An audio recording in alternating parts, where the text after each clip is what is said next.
There's so many more books. Why am I so impatient? I wish I was in this dress. It's beautiful.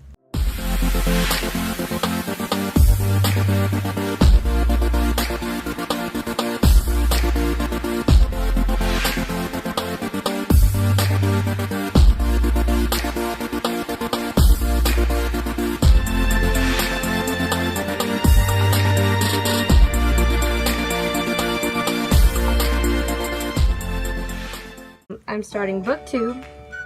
As some of you already know, I was gonna start with a book haul, actually, because I have a ton of books coming in the mail. Almost all my books are here. I'm literally waiting on 4 books. However, I'm an impatient person. I have nothing to do, and I wanted to film something. Let's talk about some books that I love.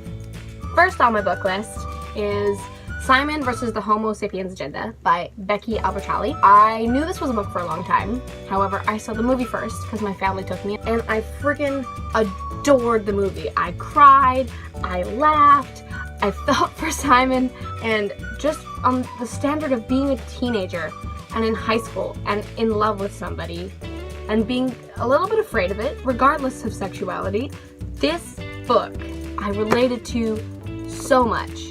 From the moment I picked it up, I didn't want to stop reading it, and every other chapter is an email between Simon and Blue. I just wanted to get through the chapters so I could read the email so that I could get to the next chapter and then read the email, and it just kept going. I wanted to turn the page always. I wasn't even thinking about the fact that I was reading a book. People who are a fan of feel-good things, please read this. Next up on my list is a musical book, sort of. Kind of. Not musicals, not theater, I wish. This is The Magic Strings of FRANKIE PRESTO by Mitch Albom. You might recognize Mitch Albom's name because he wrote Tuesdays with Morrie. This novel. Holy oh, I don't even know where to begin with this book. I read this in early 2016 because the person I was dating at the time recommended it to me.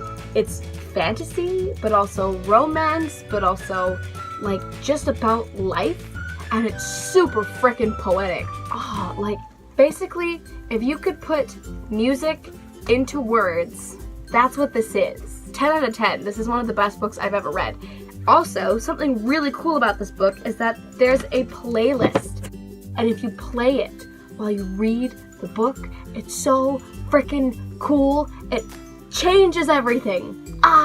Next up on our list is Red Queen by Victoria Aveyard, who you know, based on one of my vlogs, that I have met. She actually signed this book at the book signing. This was 2016 as well. And I picked this up because it was on a list of books that I was told I was allowed to read for a book report, and it sounded like something from Alice in Wonderland. I didn't know what the cover looked like. I didn't know what the synopsis was. We solely picked books based on titles. I picked it up, and I was like, yeah, the Red Queen has a habit for beheading people. This is probably what this is about.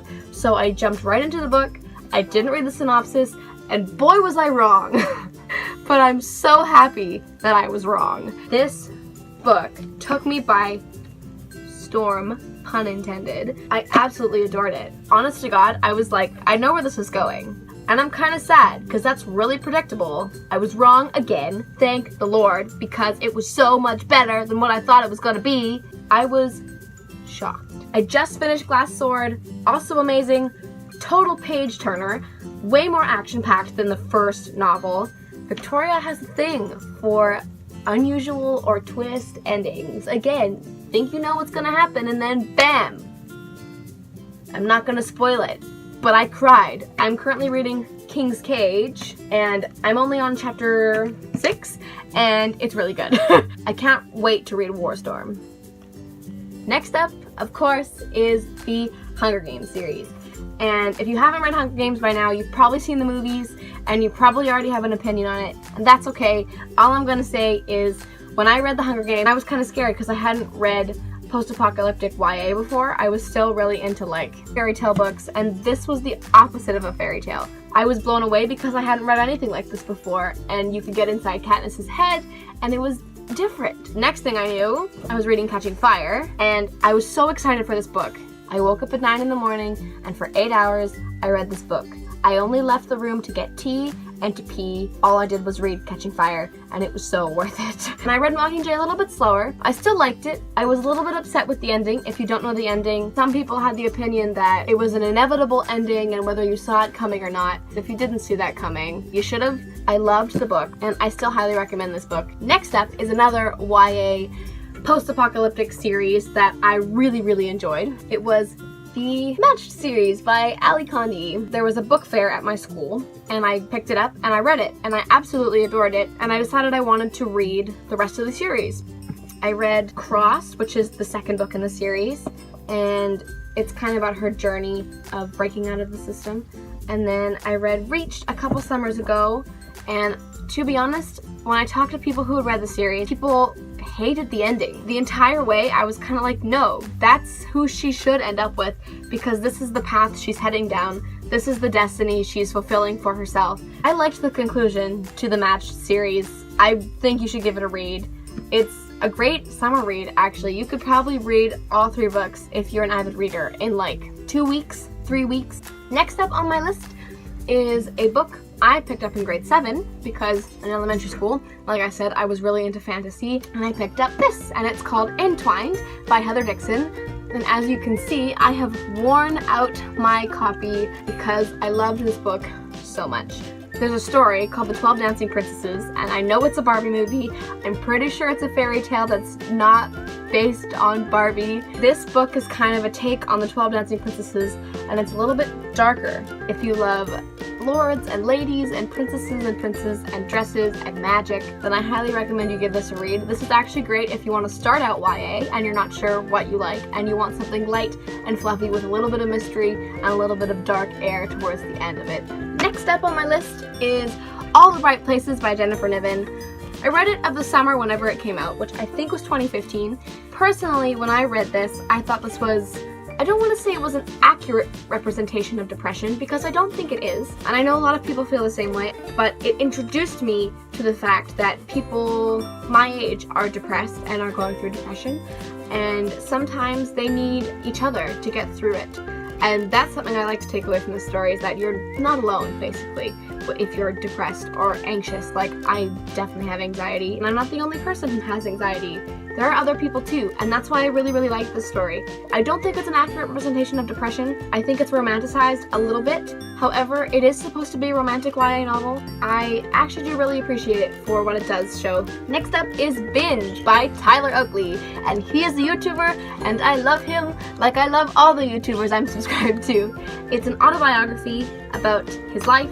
That's what an autobiography is. Good job, Emma.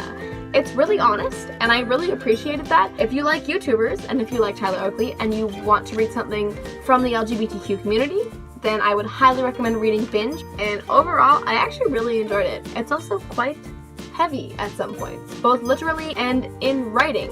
I really enjoyed it. I really think it's good, to be honest, and Tyler just went full out honest with this book. Next up is Divergent by Veronica Roth. I read this in grade 8 for a book report, and I loved it. I was so invested and interested in Trish's story and her backstory and the story of this world. However, when I finished it, I was really late getting to Insurgent. I think I read the first 3 chapters, and then I just couldn't read it because people had spoiled it for me. I already knew what was going to happen, and I didn't like what was going to happen, so I wanted to read it. But I definitely recommend Divergent, and read the rest of the series if you're a series fanatic. I really like dystopian books. Next up is ELEANOR Park by Rainbow Rowell. I have the exclusive collector's edition with a whole bunch of fan art and stuff inside, and it's gorgeous. I'm really happy that I have a copy of this book. ELEANOR kind of comes from a broken, abusive home, and Park comes from a pretty pristine family with conservative values, and they meet up and they fall in love, and they're teenagers in the 1980s, and I really appreciated this book, and I highly recommend this book, especially if you love teen romance. My next 2 books are novel/picture books, and the first one I have here is The Invention of Hugo Cabret by Brian Selznick. First time I read this book, it's nothing like I ever read before. It's a novel, and then it tells story through pictures. It's kind of haunting the way it's written, because you'll have pictures on pictures on pictures, and they're gorgeously illustrated. Look at the detail in this picture. This is pencil. Like, it's gorgeous. And then you'll just get to novel for chapters on end. He'll go from novel to a climax in the story, and it's all in pictures, and it just makes it so much more profound while you're reading it. I highly recommend reading this. It's hauntingly gorgeous, the way that this book's put together. Please give it a read. Next up is also a Brian Selznick, and it's Wonderstruck. I was really excited because I loved Hugo Cabret, I love Brian Selznick, and this one was a little bit different. The novel is one story, and then the pictures are another story, and they're taking place in two different places, two different people, two different lives, and at the end of the book, they come together, and they explain how they're connected, and the way they're connected is just, wow. How do you think of something like that? That's so cool. Please read Wonderstruck. I really want to read Marvels and the Houdini Box by Brian Selznick as well, because they're both picture novel books, and he's just brilliant. Absolutely brilliant. Next up, it's the If I Stay duo by Gayle Foreman. And I really liked If I Stay. Like, it was a gorgeous book, but unfortunately I watched the movie first, and because I watched the movie first, and also because it was filmed in Vancouver, I loved it a little bit more than I loved the book. Read the book first. I know the book's better. How can it not be better? Honestly, let's be real here. The book's definitely better. I just saw the movie first, and it made me cry.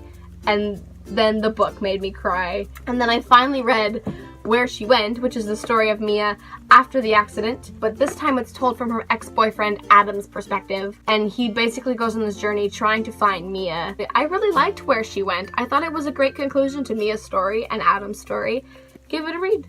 Next up, I read, literally in the 5th grade, I read Inkheart by Cornelia Funke. This is a movie, again, like so many books. However, this one I'm going to go out on a whim and say I really didn't like the movie. The book was way better for me. It's about this man and his daughter can read stories. They kind of bring them to life, and that's how his wife gets captured. And for the longest time they think she's dead until he discovers his daughter has the power to read in and out of stories. It's a series. There's Ink Spell and Ink Death, which are also on my bookshelf. I had trouble reading Ink Spell and Ink Death because they were a little bit more wordy than Inkheart was when I was in the 5th grade, but I'm probably going to get around to reading this again, and then I'll read the rest of the series.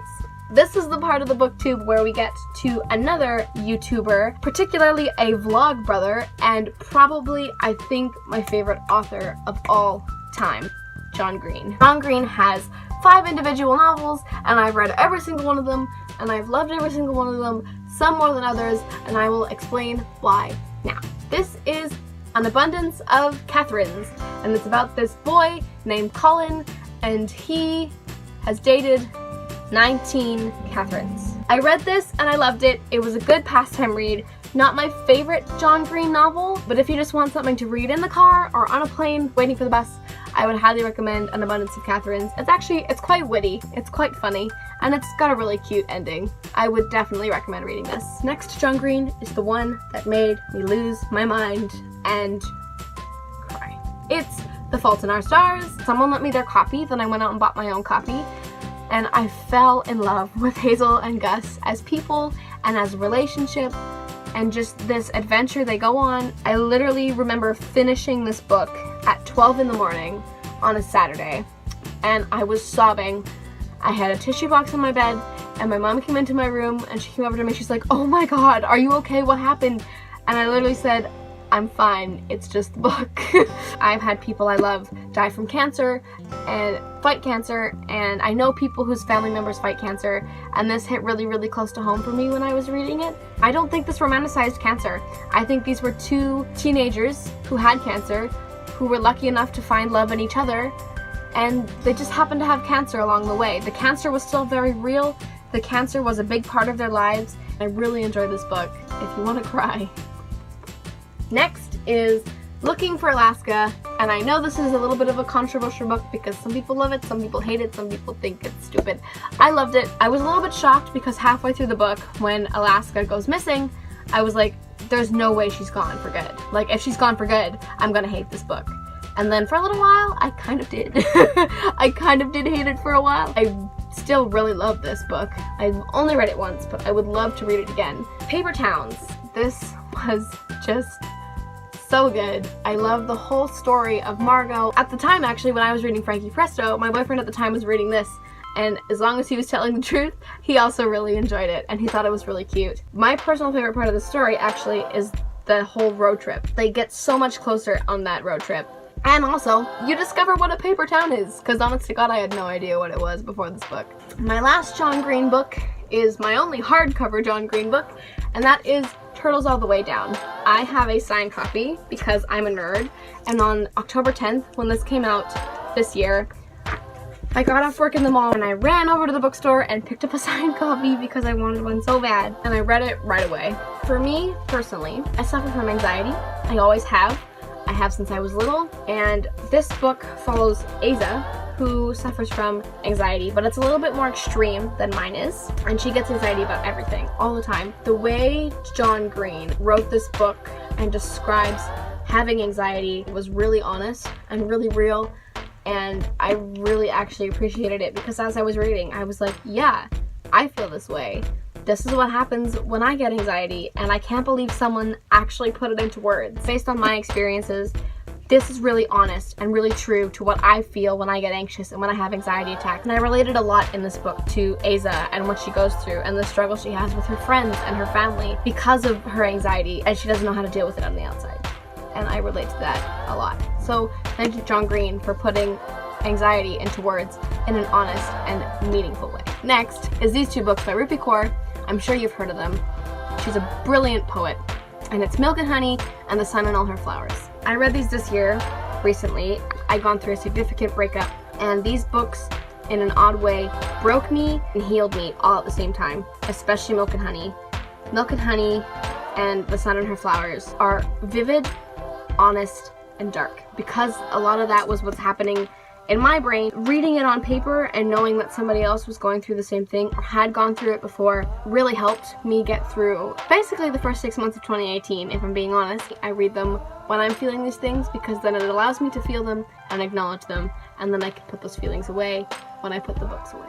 Next up is Pieces of Me by Amber Kizzer. I mentioned in a previous video, I think it was my sick days video, that I was reading this, and I really enjoyed this book.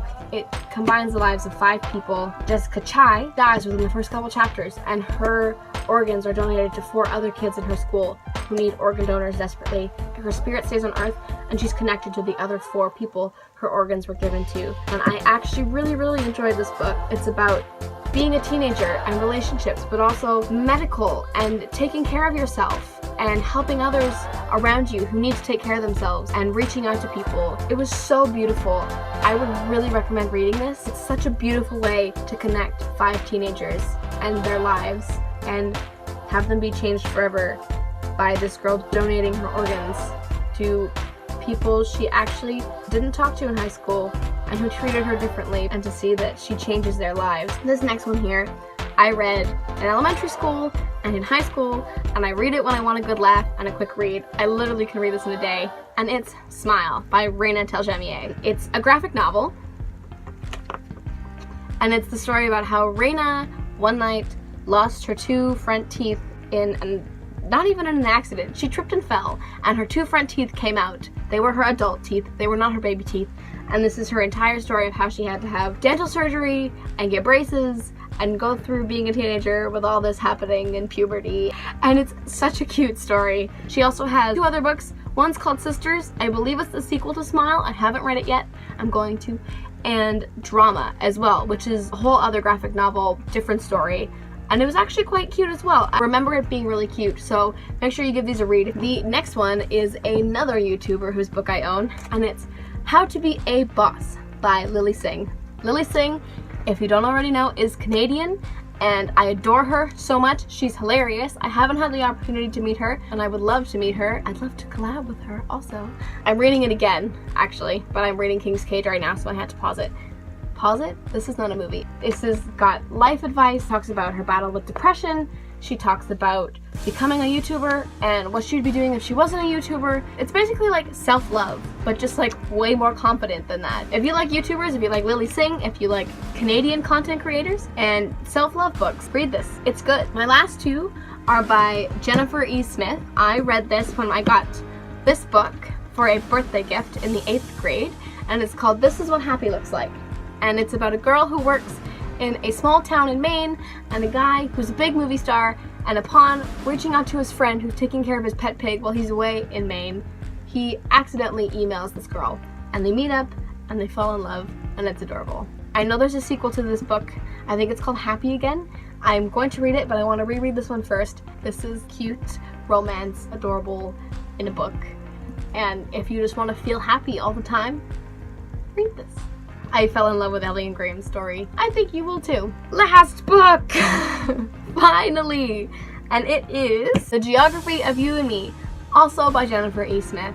This book takes place with Lucy and Owen in New York City, and they get trapped in an elevator when all the power goes out in New York City, and they spend the day together, and they kind of get infatuated with each other, and it turns into love. They start moving away to farther and farther places, and the love just kind of gets stronger the farther they move away from each other, even though they only spent one day together. Basically, while I was reading this book, I felt like I was traveling with Lucy and with Owen, which is incredible. And sitting in here, I was in Edinburgh and London and Paris and New York and LA all at the same time reading this. I will admit, the beginning was a little bit slow for me because the whole first 10 chapters are in New York. But once you get past the beginning, you literally feel like you're on a traveling love story. And that's it. That's all the books I've read that are on my bookshelf. Thank you for watching. I'm very excited to be starting booktube. I'd love to collab with other booktubers. I'd love to get ARCs and boxes. Thanks for watching. You can follow me on my social medias at Ciprian Vlogs. I'll leave those down in the description like I always do. Follow me on my Goodreads and my 50 book pledge. I'm gonna leave those down below too as well. And I have a blog, and every time I post a blog, I post a blog about it. Please hit that bell so you get notified when I upload. Hit subscribe because I love my small subscribe count, but I also love more people, and I want more people to join this wonderful community of the Sippies. I want them to join the Sippy fam. Bye! I can't focus on what needs to get done. I'm on notice, open digital run. You think I'm tepid, but I'm misdiagnosed. Cause I'm a stalker, I seen all of your posts. And I'm just tryna play it cool now. But that's not what I wanna do now.